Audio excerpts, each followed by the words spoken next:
Blackstone Audio presents Mission Failure, America and the World in the Post-Cold War Era by Michael Mandelbaum. This book is read by Bill Thatcher.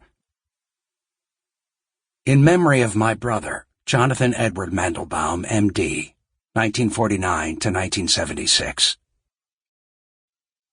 We do not think of ourselves as the potential masters, but as tutors of mankind in its pilgrimage to perfection.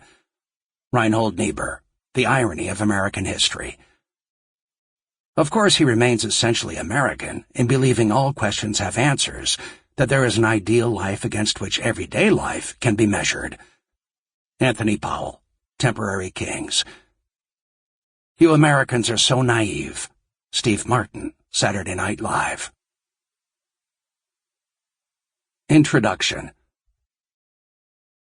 On March 3, 1991, a ceremony took place in southern Iraq that marked the beginning of a new era in the history of American foreign policy.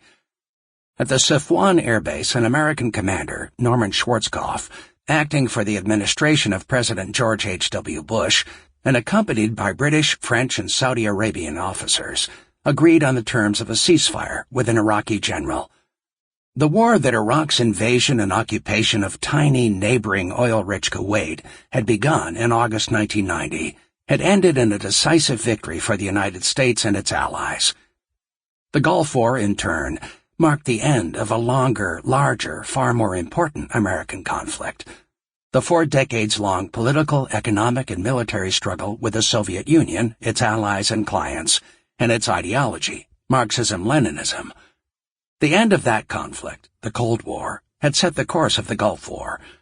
For the first time since 1945, the Soviet Union did not oppose a major American international initiative. The United States was therefore able to assemble a broad international coalition to attack the army of the Iraqi dictator Saddam Hussein and to evict Iraq from Kuwait without fear of interference from Soviet-backed countries. The coalition defeated the Iraqi army swiftly and at very low cost. Although Saddam's Iraq had been a Soviet client, and although Soviet officials did attempt to mediate between the Iraqi and American governments, in the end, for the first time since World War II, Moscow sided with Washington. The opening of the Berlin Wall on November 11, 1989, 15 months before the Safwan ceremony, symbolized more vividly than any other event the end of the Cold War. The dissolution of the Soviet Union itself, 9 months after that ceremony in December 1991, rendered its ending irreversible. It was, however, the ceremony in... Sample complete. Ready to continue?